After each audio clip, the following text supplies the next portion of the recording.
శాంతి శాంతి ఓం. సత్యార్థ ప్రకాశము అధ్యాత్మ సత్సంగానికి వచ్చేసినటువంటి వారందరికీ నమస్తే, స్వాగతం, సుస్వాగతం. ఓం నమస్తే ఆచార్యజీ, సర్వేభ్యో నమో నమః. ఓం నమస్తే ఆచార్యజీ, సర్వేభ్యో నమో నమః ఆచార్యజీ. నిన్నటి ప్రకరణంలో శబ్దము మిగిలిపోయింది. ఆ శబ్దం యొక్క అర్థం ఏంటంటే ప్రతి భువు, ప్రతి భువు, ప్రతి భూ, ప్రతి భువు. ప్రతి భూ సంస్కృత శబ్దము. ప్రతి భువు డూము ఊలు ఊ ప్రథమ విభక్తి, కర్త. దీని అర్థం ఏంటంటే ధర్మములకు పరాయణుడు, ధర్మపరాయణుడు, ధర్మాత్ముడు అని అర్థం. ధర్మమునకు ప్రభువు, ధర్మము ప్రతి, ప్రతి అంటే పట్ల, ధర్మము పట్ల, ధర్మమే ప్రాణముగా జీవిస్తున్నటువంటి వారు, ధర్మమును కర్తవ్యంగా భావించేటువంటి వారు. దీని దృష్టాంతం ఏంటంటే, ఒకటేమో ధర్మమే ప్రాణముగా, ధర్మమే జీవనముగా, ధర్మమే ఆధారముగా జీవిస్తున్నటువంటి ధర్మపరాయణులు, మరొక వైపు వ్యవస్థను వ్యవస్థితము చేయడానికి నియమించుకున్న వ్యక్తిని ఆదర్శంగా తీసుకోకుండా పని వాళ్ళను ఆదర్శంగా తీసుకుని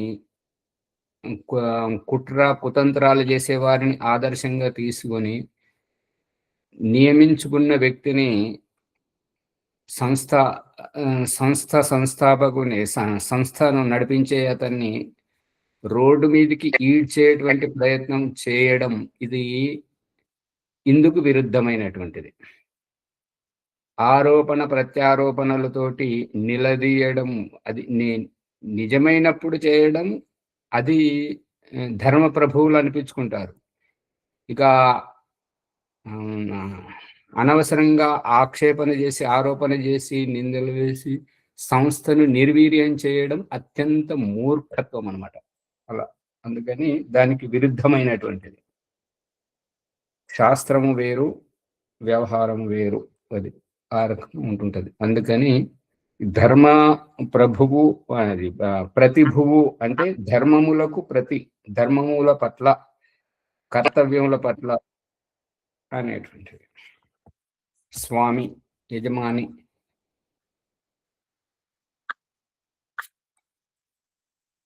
ఇప్పుడు మన ప్రకరణంలోకి వెళితే సత్యార్థ ప్రకాశం షష్ఠ సముల్లాసం, 6వ సముల్లాసం 120వ పుటలో ఉన్నాము. దండము లేకున్నా వర్ణములన్నీ దూషితములగును. దండము అంటే చట్టము, నియమము, ఒక పద్ధతి, ఒక నియమము. ఈ పద్ధతి లేని వ్యవహారం, ఎవరికి వారే యమునా తీరే అన్న చోట కుక్కలు చింపిన విస్తరిలాగా ఎంత పెద్ద, ఎంత గొప్ప వ్యవస్థ అయినా సరే అది ఎలా జరుగుతుందంటే, నేను అధ్యక్షునిగా ఉన్నప్పుడు, నేను నిర్వాహకునిగా ఉన్నప్పుడు, నా కనుసైగల్లో సంస్థ కొనసాగుతున్నప్పుడు, నేను తలదూర్చినప్పుడు, నా ప్రమేయము ఉన్నప్పుడు సంస్థ నిర్వీర్యమైపోతుంది అనేటువంటిది. అటువంటి దానిని దండం శాస్తి ప్రజా సర్వ. అటువంటి చోట ఏంటంటే నియంత్రణ అనేటువంటిది అనివార్యం. ఆ నియంత్రణ ఎక్కడ ఉంటుంది అని అంటే, మనకు నచ్చినటువంటి వ్యక్తిని మనము నియమించుకున్నప్పుడు అతను చెప్పేటువంటిది. పద్మజమ్మ గారు మైకు ఆన్లో పెట్టారు, కుయ్యి కుయ్యమంటున్నది చూడండి. పై మైకు ఎవరు ఆన్లో పెట్టారో అందు బంద్ చేయండి.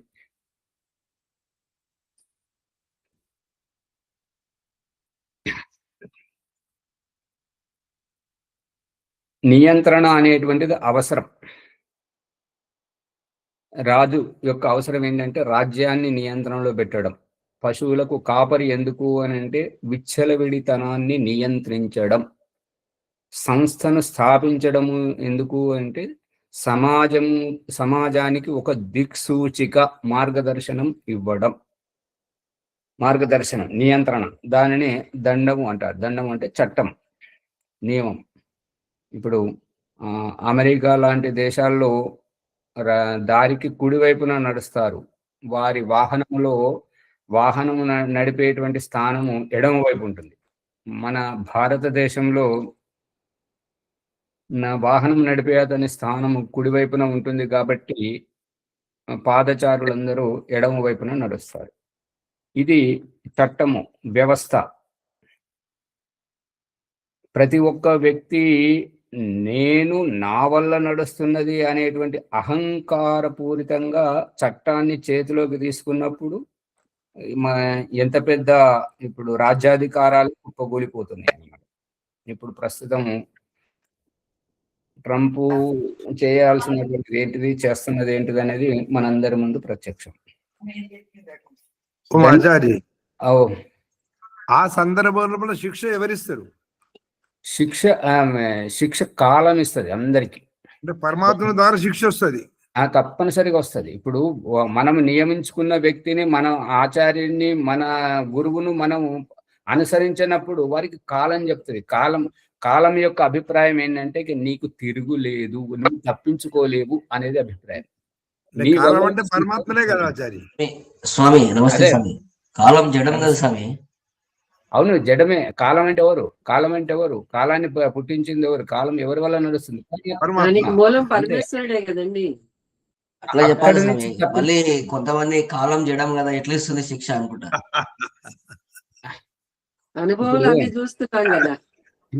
ఇప్పుడు లక్ష్మణ్ గారు ఆత్మ పరిశీలనలో చెప్తున్నారు సప్త వ్యాకృతుల గురించి. వారు దుర్ఘటన గురించి చెప్పాలనుకున్నారు. వెనుక నుంచి వస్తేనే గాయాల పాలై క్షత విక్షతంతో బాధపడుతున్నారు. ముంగటికెళ్ళి వస్తే కాదా, ముంగటికెళ్ళి వచ్చి గుద్దితే కాదా. ఇప్పుడు 2 వాహనాలు అవి గుద్దుకుంటే దారి పక్కన పోయే వాళ్ళ వాటి అవయవాలు వచ్చి మీద పడుతుంటాయి కదా. ఎక్కడో వాళ్ళు అది ఏమంటారు, బండరాళ్ళు పేలుస్తూ ఉంటుంటే అక్కడికి వెళ్ళి దాని ముక్కలు వచ్చి మీద పడుతుంటాయి కదా. పక్కకున్న వాళ్ళకి ఏ సంబంధం లేదు, అయినా వాళ్ళు చేస్తారు కదా. ఇక్కడ చెప్పాల్సింది దుర్ఘటన విషయం. కానీ వెనకకెళ్ళి వచ్చి గుద్దితేనంటే పక్కకెళ్ళి వచ్చి గుద్దితే కాదా. ఎక్కడికి వెళ్ళైనా సరే అది దుర్ఘటనే అంతే. అందుకని అటువంటి పరిష్కారం అంటే పరమేశ్వరుడే దాన్ని పరిష్కరిస్తాడు అనేది అంతే కదా. ఇప్పుడు ఈ చట్టం ఎప్పుడు అవసరం అంటే విచ్చలవిడితనాన్ని నియంత్రించడం, దాని గురించి చట్టం. మరి దాన్ని ఎంత భగవంతుడే చూపిస్తున్నాడు కదా. ఎవరికి వారిని పుట్టించకుండా తల్లిదండ్రుల కడుపులే పుట్టాలి, గురువు దగ్గరే విద్య నేర్చుకోవాలి, అంత క్రమంగా తీసుకొస్తున్నాడు కదా. ఈ విచ్చలవిడితనంగా చేసేవారు ఏంటంటే ఈ భగవంతుని నియమాన్ని ఉల్లంఘిస్తున్నారు కాబట్టి శాస్తి అతడే ఇస్తాడు అంతే. దండము లేకుండా వర్ణములన్నీ దూషితములగును. అంటే నియంత్రణ లేకపోతే ఇప్పుడు ఏమంటారంటే ఆ ఇంటికి పోతే ఏంటిది, ఆయన భార్య ఓ రకంగా, పిల్లలు ఓ రకంగా, ఒక్కరూ ఒక నియంత్రణలో ఉండరు, ఇష్టం వచ్చినట్టుగా ఎవరికి వారే అనుకుంటారు అనేది. మరొక సందర్భంలో ఏంటంటే ఒకరి ఇంటికి పోతే ఆ ఇంటికి పోతే అసలు స్వర్గంలో ఉన్నట్టు అనిపించింది. ఎంతసేపు అయినా కూడా అక్కడికి రావాలనిపించట్లేదు. వాళ్ళు మాట్లాడే తీరు, వాళ్ళు కూర్చుండే తీరు, మనల్ని పలకరించే తీరు, వారి ఇంటి భోజనం అన్నీ ఎట్లా ఆకట్టుకుంటాయంటే అంత అద్భుతంగా ఉంటుంటాయి. నియంత్రణ.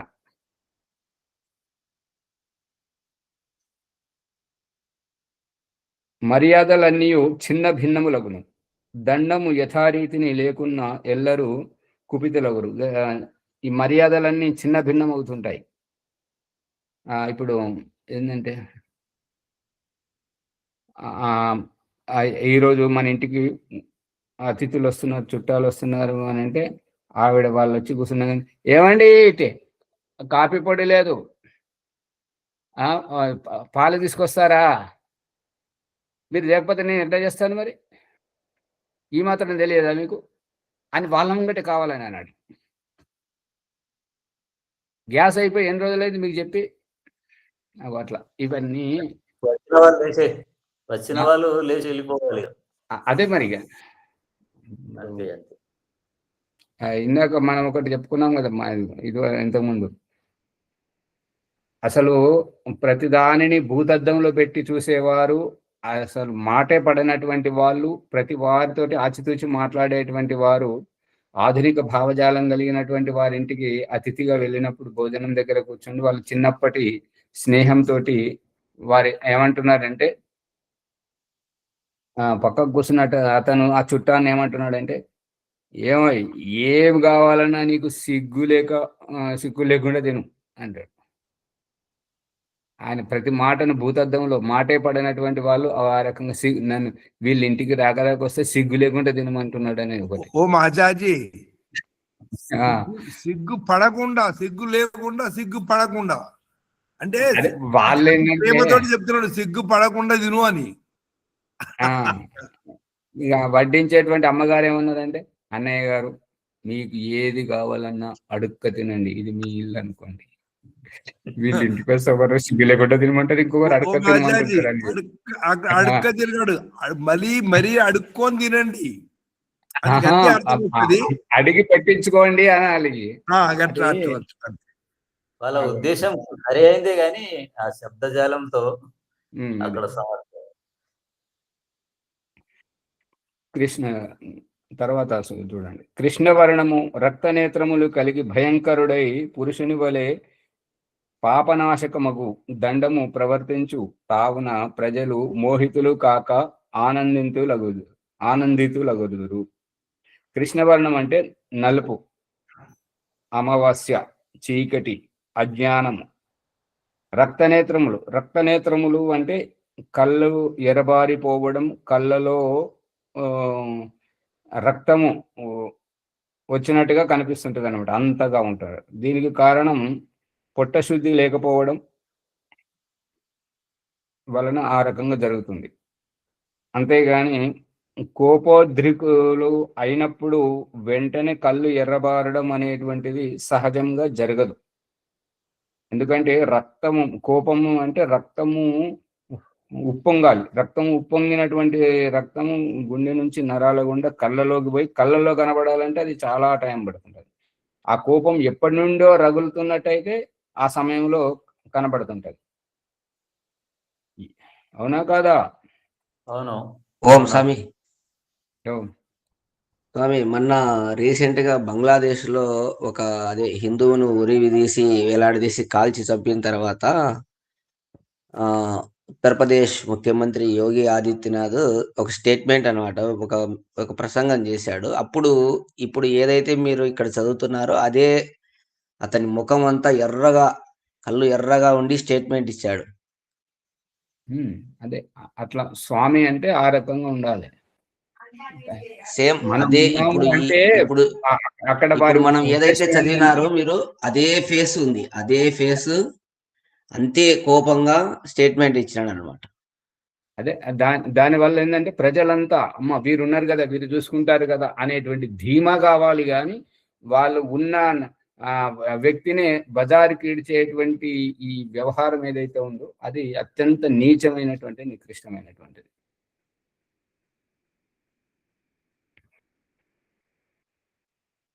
రక్తనేత్రములు కలిగి భయంకరుడైన పురుషుని వలె పాపనాశకమగు దండము అంటే పాపాన్ని నాశనం చేసేటువంటి దండం అంటే చట్టము ప్రవర్తించు తావున ప్రజలు మోహితులు కాక ఆనందితులు అగుదురు. మోహితమే కాక అంటే కేవలం ఓహో అని ఇతను ఇంత గొప్పవాడా అని కాకుండా ఇంత గొప్ప రాజు.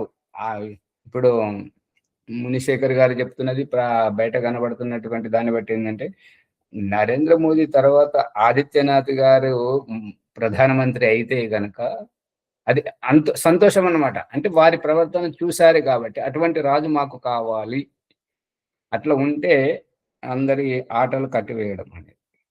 అంటే దీంట్లో ఏంటంటే విచ్చలవిడితనాన్ని కట్టడి చేయడమే చట్టం, ఇంకేం లేదు. వ్యవస్థితంగా నడిపించడం. ఓ ఆచార్య, అది దీన్ని అందరికి న్యాయం చేయడం కూడా అనుకోవచ్చు కదా. అంతే కదా. అదే ఇప్పుడు బలాదూరు సమాజమును అస్థిరపరుస్తున్నటువంటి వారిని నియంత్రిస్తే మొత్తం వ్యవస్థితమే కదా. అది ఇప్పుడు శ్రీకృష్ణుడు భగవద్గీతలో ఏమని చెప్పాడు? పరిత్రాణాయ సాధూనాం వినాశాయ చ దుష్కృతాం ధర్మ సంస్థాపనార్థాయ సంభవామి యుగే యుగే. దాని అభిప్రాయం అంతే.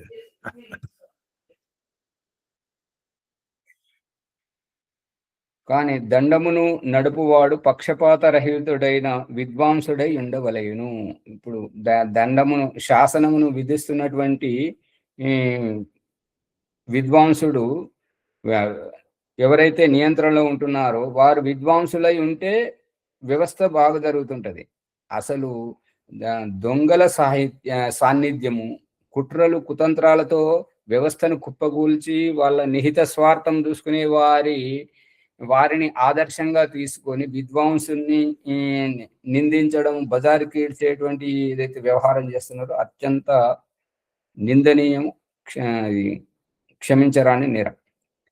తర్వాత చూడండి, క్షమవాదియు విచారించి చేయువాడు బుద్ధిమంతుడు ధర్మార్థ కామ మోక్షములను సిద్ధమొనర్చుటలో పండితుడగు రాజే దండమును ప్రవర్తింపజేయదగిన వాడు అని విద్వాంసులు అందరూ. సత్యవాది సత్యం మాట్లాడాలి, విచారించి చేసేటువంటి వాడు ఏది చేయాలి ఏది చేయకూడదు, లెక్కలు చూసేటప్పుడు అది సరైనదా కాదా, తన దగ్గర ఉన్నదే నిజమైనది అని అనుకుంటే ఏకపక్షం అవుతుంది కదా. ఇరుపక్షాలలో రెండు చేతులతో చప్పట్లు మోగుతాయి అని చూపించేటువంటి వైనం అది మర్చిపోయిన వారు ఏకపక్షంగా దుందుడుగుతనంతో చేస్తుంటారు అన్నమాట. అటువంటిది సంస్థకే కానీ వ్యక్తిగత జీవితానికే కానీ సమాజానికి కానీ అన్నింటికీ నష్టమే చేస్తుంటది. బుద్ధిమంతుడు సత్యవాది విచారించి వెనుక ముందు ఆలోచించి చేయువాడు బుద్ధిమంతుడు ధర్మార్థ కామ మోక్షములను సిద్ధమనర్చుటలో పండితుడు అయినటువంటి రాజుయే దండమును అంటే చట్టమును ప్రవర్తింపజేయదగిన వాడని విద్వాంసులు అందరూ. తెలిసిన వారే చేయగలుగుతారు కానీ తెలియని వారు చేయలేరు కదా.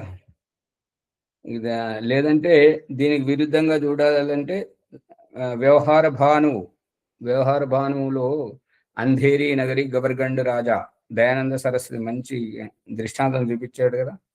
ఇప్పుడు ఈ దేవముని గారు ఈ వ్యవహార భానువు చదువుకోవడానికి ఆయన వివేకానంద పరివ్రాజక్ గారు చదివిపిస్తానన్నారంట. దానిని చదువుకోవడానికి ఇక్కడికి వెళ్ళి అక్కడికి కిరాయిలు పెట్టుకొని 2 నెలలు పోతున్నాడు ఈ వ్యవహార భాను చదవడానికి.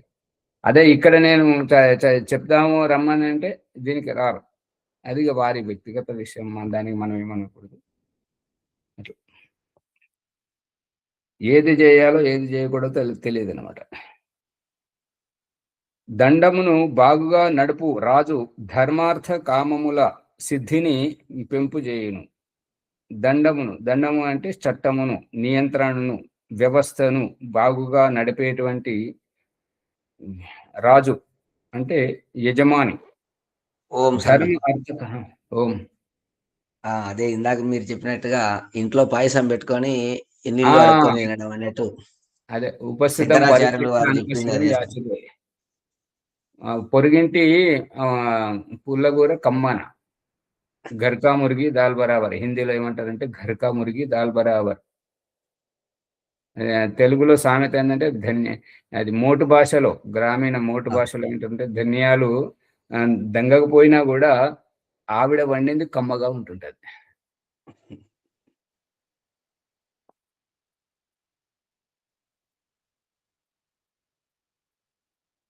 ఆచార్యజీ, हाँ ఈ దండం అనేది మన పార్లమెంట్ లో కూడా ఒక దండాన్ని అంతే ప్రవేశ ఇప్పుడు నరేంద్ర మోదీ గారు అది కట్టిన తర్వాత దండమే తీసుకొచ్చారు కదా, ఆ దండం అవునవును. అనేది నాటకం.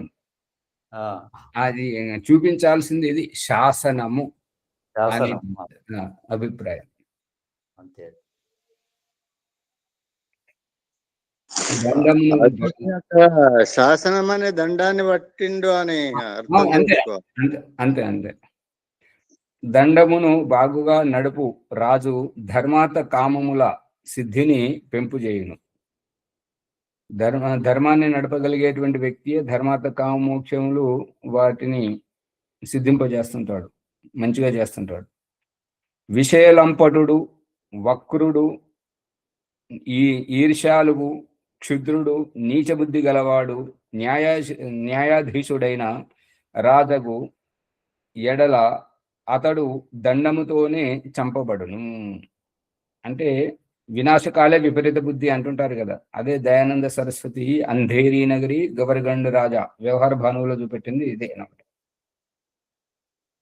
విషయలంపటుడు అంటే ఈ కామక్రోధ లోభముల అనేటువంటి ఈ విషయములతోటి లంపటుడు అంటే అందులో లిప్తమై ఉన్నటువంటి వాడు, ఆ విషయాలే అతనికి రుచిస్తాయి అన్నమాట. వక్రుడు ఏది చెప్పినా తేడాగా ఆలోచించేవాడు, వక్ర బుద్ధి చూపించేవాడు. ఈర్ష్యాలు ఒక సంస్థ నిర్విఘ్నంగా కొనసాగుతుంటే చూసి ఓర్వలేని వ్యక్తి తలదూర్చితే కుప్పగూలేటువంటి పరిణామాన్ని ఈర్ష్య అంటుంటారు. ఈర్ష్యాలు వల్ల అలా జరుగుతుంటది అనమాట.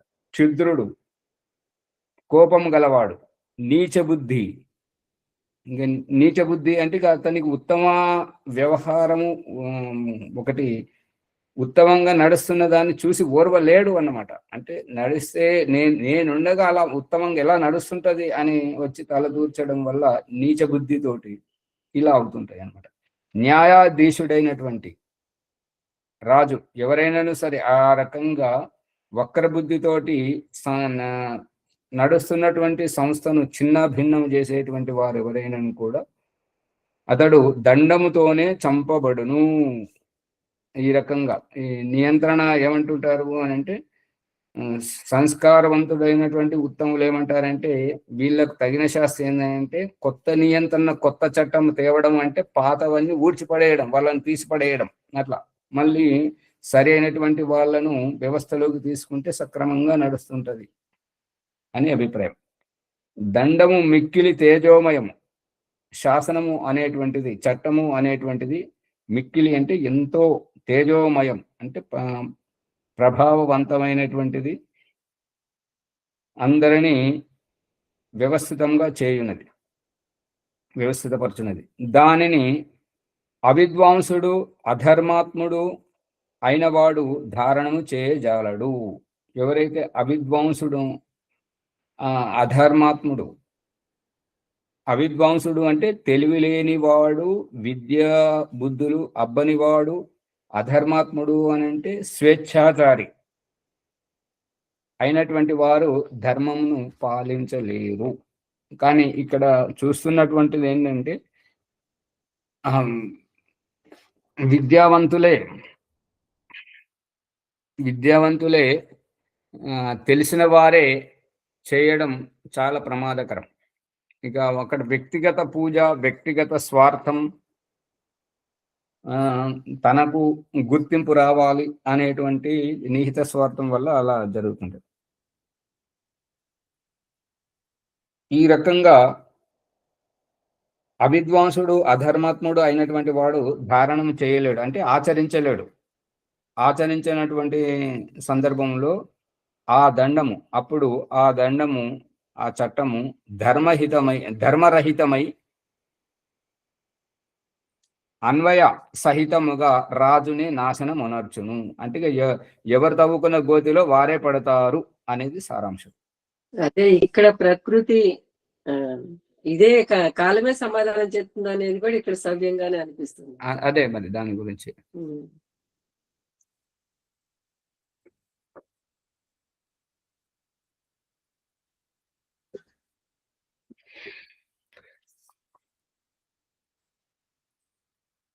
ఆప్త పురుషుల సాహాయ్యము లేనివాడు, విద్యా సుశిక్షారహితుడు, విషయాసక్తుడు, మూఢుడు అయినవాడు న్యాయముతో దండమును నడపనెన్నడు సమర్థుడు కాడు. ఆప్త పురుషుల సహాయము లేనివాడు. అనసూయమ్మ గారు, ఆప్త పురుషుల సహాయము లేనివాడు, విద్య లేనివాడు, సుశిక్ష అంటే మంచి సంస్కారము లేనివాడు, విషయాసక్తుడు, మూఢుడు అయినవాడు న్యాయముతో దండమును అంటే చట్టమును నడపలేడు, నడుపుటకు ఎన్నడూ సమర్థుడు కాడు. అంటే వ్యవస్థితంగా ఉండాలంటే ఆప్తులు మంచివారైనటువంటి వారి సూర్యప్రకాష్ గారు, ఆప్త పురుషుల యొక్క సహాయం ఉంటేనే అన్ని సంస్థలు నడపడానికి, ముందుకు తీసుకెళ్ళడానికి అందరి చేయుత ఉన్నప్పుడే, మంచివారి చేయుత ఉన్నప్పుడే సంస్థలు నడుస్తాయి. ఎంత యోగ్యత ఉన్నా, ఎంత ఏది చేయగలిగినా ఎవరు సహకరించకపోతే ఏమీ చేయలేడని భగవంతుడు చూపిస్తున్నటువంటి చేతిని విప్పడం, ఆ విప్పిన చేతికి 5 వేళ్ళు 5 రకాలుగా ఉంటాయి, ఒక్కటి ఇంకొక దానికి పోలిక లేకుండా ఉంటాయి. అయినా 5 కలిస్తే ఎంతో ముందుకు వ్యవస్థ నడుస్తుంటది అనేటువంటిది భగవంతుడు చూపిస్తున్న దృష్టాంతం. మంచివారు సంఘటితం కాకపోతే దుష్టులు దుర్మార్గులై ఈ విధంగానే సంస్థలను చిన్న భిన్నము చేయడం, సర్వనాశనం పట్టించడం. దీని పరిణామం ఏంటంటే మంచివారు, మంచి సంస్థలు నిర్వీర్యమైతే విదేశీ మతాలు, విదేశీయులు ప్రబలమై మన దేశానికి హాని చేస్తుంటారు. తద్వారా బాధపడే వారందరికీ వీరు మంచివారు, గొప్పవారం అని చెప్పేసి తమ వంతు కర్తవ్యంగా సంస్థలను నిర్వీర్యం చేయడం, సంఘటితం కాకపోవడం, ఒక మంచి మనికి సహకరించకపోవడం వల్ల అందరికీ పాపం తగులుతుంటది. మంచికి సహకరించాలి, చెడుకు వెనుకకు తగ్గాలి. చెడును ఎంత వీలైతే అంత మనం వెనుకకు తగ్గి మన వంతు అది జరిగితే జరగనివ్వండి, కానీ మన ప్రమేయంతో జరగొద్దు, మన ముందు జరగొద్దు. లేదంటే మనం పక్కకు జరుపుకోవాలి. మన నియంత్రణలు లేకపోతే మనం పక్కకు జరగాలి. సాధ్యమైనంత వరకు ఆపడానికి ప్రయత్నం చేయాలి. అది అభిప్రాయం. అదే వ్యక్తిగతంగా ఎవరి ప్రయత్నం వారు చేయాలి. మంచి ఇప్పుడు భగవంతుడు ఒక పురుషునిలో ఉన్న ఆత్మ వేరు, స్త్రీలో ఉన్న ఆత్మ వేరు. అది సంతానం, పిల్లల్లో ఉన్నటువంటి ఆత్మను ఒక కుటుంబంగా ఒక దగ్గరికి చేర్చి చూపిస్తున్నాడు కదా. ఒక విద్యా సంస్థగా, ఒక రాజవ్యవస్థగా ప్రతిదీ సంఘటితంగా మనకు చూపిస్తున్నాడు కదా. మంచివారు ఒక దగ్గరికి రాకపోయినప్పుడు దుష్టులే అవుతుంటారు. దుష్టులు అయినప్పుడు అమ్మో ఇట్లా జరుగుతుంది, అట్లా జరుగుతుంది, రాజు ఎట్లా చేశాడు, అట్లా చేశాడు, ఇక అది అనడానికి మనకు అర్హత లేదు. అవశ్యమేవ భోక్తవ్యం కృతం కర్మ శుభాశుభం. అది తప్పనిసరిగా అనుభవించి తీరాల్సిందే. ఇప్పుడు అది మన అన్నా హజారే గారు వచ్చినప్పుడు వారి పూర్వ ముఖ్యమంత్రి గారి కూతురు మీడియా ముందు నడుస్తూ అన్ని కెమెరాలు ఉన్నాయి, తన చీరనే కాళ్ళకు తట్టుకుని ధడామున పడిపోయింది చూడండి. అంటే అది అక్కడ చూపించాల్సింది ఏంటంటే వారు చేసిన తప్పు సవరించుకోనప్పుడు, నియంత్రణలో లేనప్పుడు తప్పనిసరిగా అనుభవించి తీరాల్సిందే. నియంత్రణ అనేటువంటిది తప్పనిసరి. పవిత్రాత్మయు సదాచారుడు చెప్పింది ఊరికే వింటున్నారా, లేదంటే మీరు కూడా చూసారా లేదా? ఏది మాట్లాడదు. అదే అంటున్నా. పవిత్రాత్మయు అనిపించింది. ఆమె అవినీతిలో ఉంటది, అవినీతి గురించి ఆమె చెప్పుతానికి పోయింది ఆచార్య దగ్గరికి. అదే పవిత్రాత్మయు సదాచారుడు సత్పురుషుల సాంగత్యం కలవాడు, యథారీతిని నీతి శాస్త్రమునకు అనుకూలముగా నడుచుకొనివాడు, శ్రేష్ఠ పురుషుల సహాయం కలవాడు, బుద్ధిమంతుడు నైన వాడే న్యాయరూపమగు దండమును నడప సమర్థుడగును. పవిత్రాత్మ అంటే పవిత్రాత్మ అంటే తప్పును ఏ కోణములోనూ స్వీకరించని వాడు, ఆ రకంగా నిష్కలంకంగా తన పని తాను చేసుకుపోయేవాడు, సదాచారమునే జీవితంగా కొనసాగించేవాడు, సత్పురుషుల సాంగత్యం గలవాడు. ఈ సూర్యప్రకాష్ గారు, అనసూయమ్మ గారు, సత్పురుషుల సాంగత్యం కలవాడు, యథారీతిని నీతి శాస్త్రమునకు అనుకూలంగా నడుచుకొనివాడు, శ్రేష్ఠ పురుషుల సహాయము కలిగినవాడు, బుద్ధిమంతుడునైన న్యాయ రూపమగు దండమును నడప సమర్థుడగును. అంటే మంచివారి సాంగత్యంతోటే సంస్థలు ముందుకు పోతుంటాయి. చెడ్డవారు, వేలు పెట్టేవారు, తప్పులు తీసేవారు ఎంతో మంది ఉంటారు. కానీ మంచివారు, భగవంతుడు ఏం చూపిస్తున్నాడు అని అంటే, సంతానము జీవాత్మ సంతానముదే, అది తల్లిదండ్రి జీవాత్మలు తల్లిదండ్రులే. కానీ తల్లి వీడే నా బిడ్డ, వీడు బాగుపడాలని చెప్పేసి తండ్రి కంటే ఎక్కువగా తన ప్రాణాన్ని బలిదానం చేసైనా సరే సంతానాన్ని బాగుపరచడానికి తల్లి పడే తాపత్రయం. దీని ద్వారా భగవంతుడు చూపిస్తున్నటువంటిది ఏంటంటే, మనము మంచి వారిమైనప్పుడు మన ముందు తప్పు జరగకూడదు అనేటువంటిది ప్రతి ఒక్కరూ వారి చుట్టుపక్కల ప్రయత్నం చేయాలి. అదే ఎంత గొప్ప వాళ్ళైనా కూడా సజ్జన సాంగత్యం ఉంటేనే దాన్ని పిల్లలు గుర్తించగలుగుతారు.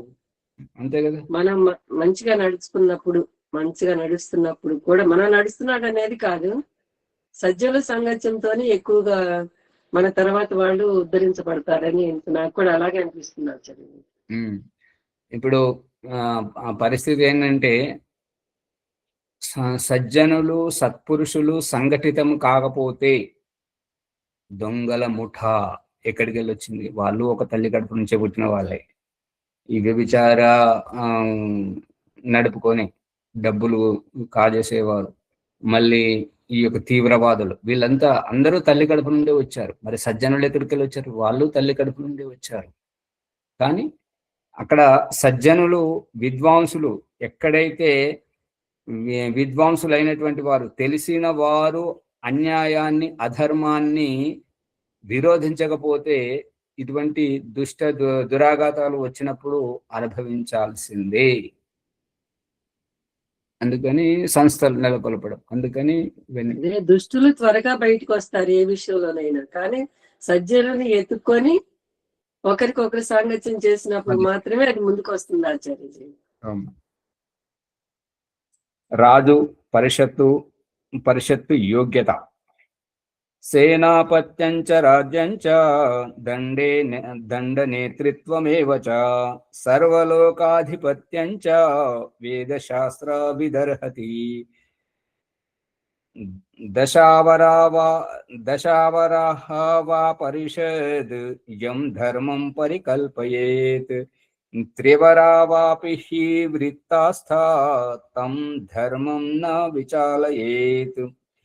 త్రైవిద్యో హైతుకస్తర్హికి నైరుక్తో ధర్మ పాఠకః. త్రయశ్చాశ్రమిణః పూర్వే పరిషద్ స్యాద్దశావరాః. ఋగ్వేద విద్యజుర్విచ్చ సామవేద విదేవ చ. త్రివరా పరిషజ్ఞేయ ధర్మ సంశయ నిర్ణయే. వేదజ్ఞ సన్యాసి కథనం ప్రమాణం. అది తర్వాత చూద్దాం. ముందు రాజు పరిషత్తు దాని గురించి. సర్వసేనల మీదను, సేనాధిపతుల మీదను రాజ్యాధికారము, దండధాన వ్యవస్థకు సంబంధించిన సర్వకార్యముల ఆధిపత్యము అందరిపై వర్తించు సర్వాధీశుని రాజ్యాధికారమునను ఈ 4 అధికారములందు సంపూర్ణ వేదశాస్త్రములందు పరిపూర్ణ విద్వాంసుడు, ధర్మాత్ముడు, జితేంద్రియుడు, సుశీలుడు అయిన వానిని జనులు ఉంచవలయును. అంటే సర్వసేనల మీదను, అంటే సేన, ఇప్పుడు బటాలియన్ బటాలియన్ అని చెప్పేసి అంటుంటారు. బటాలియన్ అనేది హిందీ పదం అనుకుంటా. ఇది గ్రూపు అని తెలుగులో అంటుంటారు. తెలుగులో గ్రూపు, సంఘం, వాళ్ళ ఒక్కొక్క వర్గం వారు వర్గము, గ్రూపు అంటుంటారు అనమాట. సర్వసేనల అన్ని గ్రూపుల మీదను, సేనాధిపతుల మీదను, ఆ గ్రూపు నాయకులు అంటే వర్గ నాయకుల అందరి పైన, సేనాధిపతుల మీదను. సమూహం కూడా అంటారు. సమూహం కాదు, సమూహం అంటే గుంపు. ఒక్కొక్క వర్గం కదా. ఇప్పుడు జల సైన్యము, థల సైన్యము, వాయు సైన్యం, ఈ యొక్క వర్గం. మళ్ళీ దాంట్లో వేరువేరుగా ఉంటుంటారు కదా. సరిహద్దుల మీద ఉండేవారు కొందరు, దేశం లోపల ఉండి రక్షించేవారు మరికొందరు. ఆ రకంగా అనేక వర్గాలు. మనము ఇప్పుడు 26వ తారీఖు అక్కడ ఎర్రకోట దగ్గర చూపిస్తారు కదా, పెరేడ్ చేసి అనేక వర్గాలు. అట్లా విన్యాసం. వీటందరి మీద రాజు యొక్క అధికారం, రాజ్యాధికారం, దండ వ్యవస్థకు సంబంధించిన సర్వకార్యముల ఆధిపత్యము, అందరిపై వర్తించు సర్వాధీశుని రాజ్యాధికారము అను ఈ 4 అధికారములందు సంపూర్ణ వేదశాస్త్రములందు పరిపూర్ణ విద్వాంసుడు, ధర్మాత్ముడు, జితేంద్రియుడు, సుశీలుడు అయిన వానిని జనులు ఎంచుకోవలెను, నియమించవలెను. అనగా ముఖ్య సేనాపతి, ముఖ్య రాజ్యాధికారి, ముఖ్య న్యాయాధీశుడు, ప్రధానుడు, రాజు అను ఈ నలుగురు అధికారులు సర్వ విద్యలందు పూర్ణ విద్వాంసులనై ఉండవలెను. అంటే అన్ని రంగాల్లో. ఇప్పుడు ఏమంటారు, అది మిలిటరీ పరీక్ష పాస్ అయిన తర్వాత ప్రశిక్షణ ఇచ్చేటప్పుడు అక్కడ వాళ్ళకి శిక్షణ ఫుట్బాల్, వాలీబాల్, కబడ్డీ, ఖోఖో అన్ని ఆటలు ఆడిపిస్తుంటారు. అన్నిట్లలో ప్రశిక్షణ ఇచ్చి వాళ్ళను మరుగుదొడ్లు కడిగిపిస్తారు, రోడ్లు ఊడిపిస్తుంటారు, చెట్లు నాటిస్తుంటారు, శుభ్రం చేపిస్తుంటారు. ఎప్పుడు ఏ ఆపద్ధర్మంలో ఏ ఆదేశం ఇచ్చినా కూడా ఈ పని నేనెలా చేయాలి అని అనకుండా అన్ని రకాలుగా వాళ్ళకు ప్రశిక్షణ, ట్రైనింగ్ ఇస్తారు. ట్రైనింగ్ ఇచ్చి వారికి ఉద్యోగం ఇస్తారు. ఇది సమయం అయిపోయింది కాబట్టి ఈ విషయాన్ని ఇక్కడ ఆపేద్దాం. రేపు మళ్ళీ. ఓం సర్వేభ్యో నమస్తే. ఈనాటి ఎపిసోడ్ ద్వారా సత్యార్థ ప్రకాశం. ఈరోజు ఈ ప్రతిభూ అనే పదానికి అర్థం తెలుసుకున్నాం. ధర్మం పట్ల స్వామి ధర్మానికి ఒక యజమాని అనే అర్థాన్ని ఈరోజు ఈ ఎపిసోడ్లో తెలుసుకున్నాం. దండంతోనే న్యాయ వ్యవస్థ సరైన విధంగా ఉంటుంది. రాజ్యంలో ఒక న్యాయ వ్యవస్థ సరిగ్గా ఉన్నప్పుడే మిగతా వ్యవస్థలన్నీ సరైన విధంగా ఉంటాయనే విషయాల్ని తెలుసుకుంటున్నాం. బుద్ధిమంతుడైన వాడే న్యాయరూపమగు దండము నడపడానికి అధికారి అనే విషయాన్ని ఈ ఎపిసోడ్లో ఈ విధంగా రాజు యొక్క ధర్మాలను తెలుసుకుంటున్నాం. కాబట్టి ఇలాంటి విషయాలను అందరికీ తెలియజెప్పరచడానికై మనము ఈ ఎపిసోడ్ను లైక్ చేద్దాం, సబ్స్క్రైబ్ చేద్దాం, గంట సింబల్ను నొక్కి అందరికీ విషయాలు తెలుపుదామని మనవి చేస్తున్నాను. తర్వాత ఈరోజు వైదిక సంధ్య మంగళవారం ఎవరిదుందో చేయించాలని మనవి. ఈ విషయాలని మనకు తెలియజేసిన ఆచార్యులకి ధన్యవాదాలు. ధన్యవాదాలు.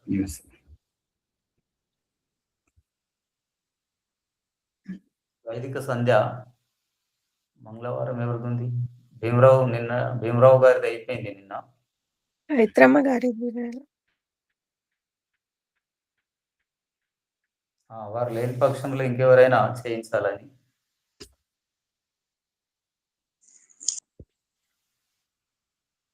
ఉన్నారా ఇంకెవరైనా చేయించేవారు? కొత్త వాళ్ళు చెప్పిస్తారేమో. ఓం అథ బ్రహ్మయజ్ఞం. ఓ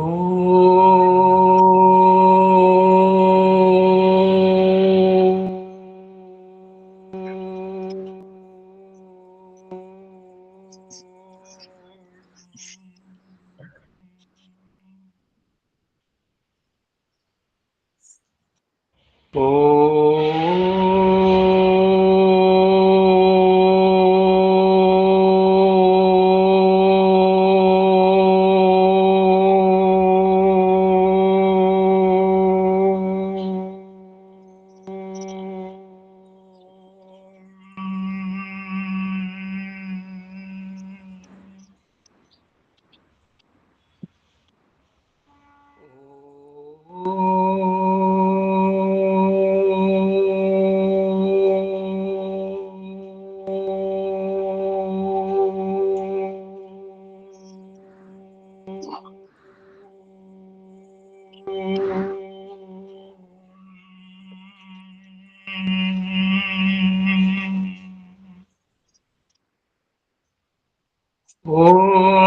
अमृतोपसरणमसि स्वाहा।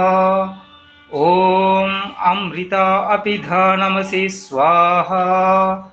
ॐ सत्यं यशः श्रीर्मयि श्रीः शयतां स्वाहा।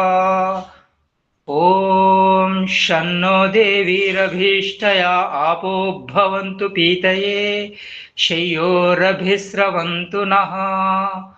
ॐ वाक् वाक्, ॐ प्राणः प्राणः, ॐ चक्षुर्चक्षुः, ॐ श्रोत्रं श्रोत्रम्, ॐ नाभिः, ॐ हृदयम्, ॐ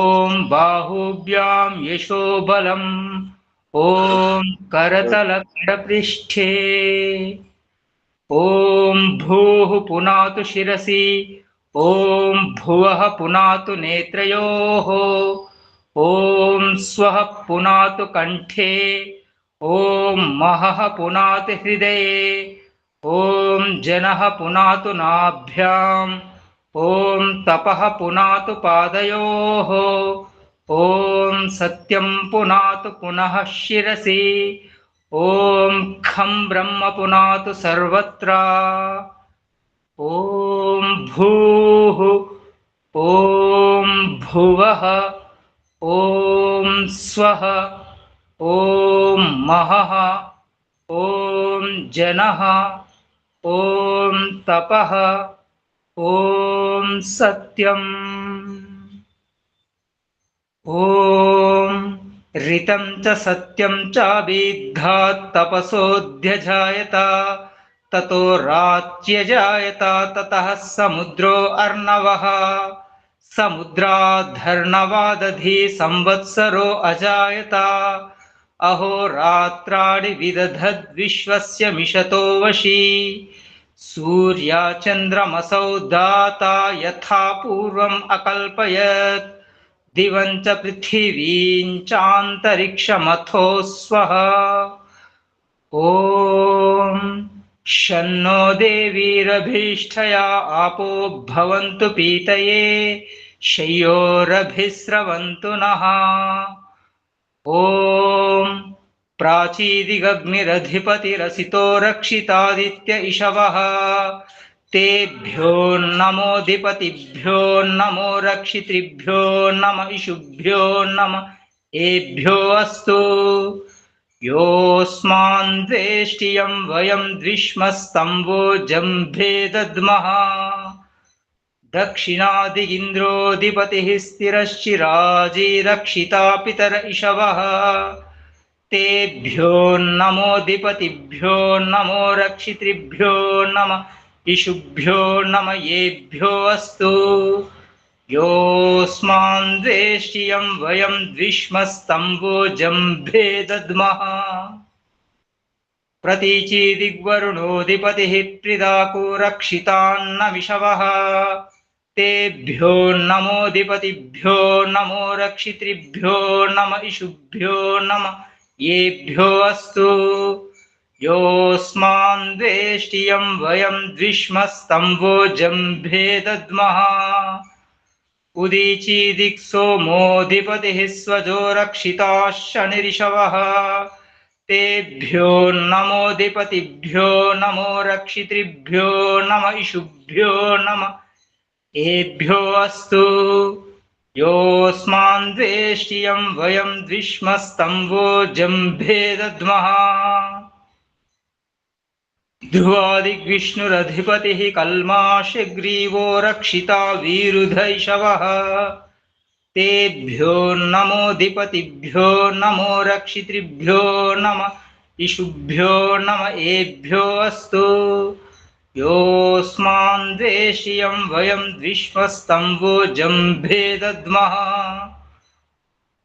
ऊर्ध्वादिबृहस्पतिरधिपतिः श्वित्रो रक्षिता वर्षमिषवः तेभ्यो नमोऽधिपतिभ्यो नमो रक्षितृभ्यो नम इषुभ्यो नम येभ्यो अस्तु योऽस्मान् द्वेष्टियं वयं द्विष्मस्तं जम्भे दद्मः जातवेदसे सुनवामा सोममरातीयतो निदहाति वेदः स नः पर्षदति दुर्गाणि विश्वा नावेव सिन्धुं दुरितात्यग्निः चित्रं देवानां मुदगादनीकं चक्षुर्मित्रस्य वरुणस्याग्नेः आप्राद्या वा पृथिवी अन्तरिक्षं सूर्य आत्मा जगतस्तस्तुषश्च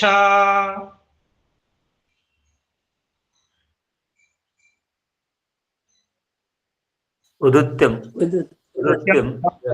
तं देवं वहन्ति केतवः दिशे विश्वाय सूर्यम् उद्वयं तमसस्परिस्वः पश्यन्त उत्तरं देवं देवत्रा सूर्यमगन्मज्योतिरुत्तमम् तच्चक्षुर्देवहितं पुरस्तात् शुक्रमुच्छरत् पश्येम शरदः शतं जीवेम शरदः शतं शृणुयाम शरदः शतं प्रब्रवाम शरदः शतम् अदीनाः स्याम शरदः शतं भूयश्च शरदः शतात् ॐ शन्नो देवीरभीष्टया आपो भवन्तु पीतये शय्योरभिस्रवन्तु नः ॐ भूर्भुवस्वः तत्सवितुर्वरेण्यं भर्गो देवस्य धीमहि धियो यो नः ప్రచోదయాత్. ఓ పరమేశ్వర, మీ అనంత కృప వలన మేము చేస్తున్న ఈ జప ఉపాసనాది కర్మముల చేత ధర్మార్థ కామ మోక్షములు అతి శీఘ్రముగా ఈ జన్మలోనే లభించినట్లు మమ్ములను అనుగ్రహించండి ప్రభు. ఓం నమః శంభవాయ చ మయోభవాయ చ నమః శంకరాయ చ మయస్కరాయ చ నమః శివాయ చ శివతరాయ చ. ఓం శన్నో దేవీరభీష్టయా ఆపో భవంతు పీతయే శయ్యోరభిస్రవంతు నః. ఓం శాంతి శాంతి శాంతి. ఇది బ్రహ్మవేద్యం. ఓ లక్ష్మణ్ గారు, మరి ఈ అక్షరాలను అంత ఒత్తి ఒత్తి ఒత్తి ఒత్తి ఎక్కడ అల్ప ప్రాణం చదవాలో ఎక్కడ మహాప్రాణం చదవాలో సరిపోతుంది. ఒత్తులకు కూడా ఒత్తులు ఇచ్చి చదువుతున్నారు. జీ ధన్యవాదాలు లక్ష్మణ్ గారికి. ఏదైనా ప్రకరణం తీసుకుని చెప్పడానికి కూడా ప్రయత్నం చేయండి. అలాగా శాంతి పాఠం. ఓం ధ్యౌ శాంతి అంతరిక్షం శాంతి పృథివీ శాంతి ఆపశాంతి ఓషధయ శాంతి వనస్పతే శాంతి విశ్వే దేవా శాంతి బ్రహ్మ శాంతి సర్వం శాంతి శాంతిరేవా శాంతి సామా శాంతిరేధి. ఓం శాంతి శాంతి శాంతి. ఓం సర్వేభ్యో నమస్తే.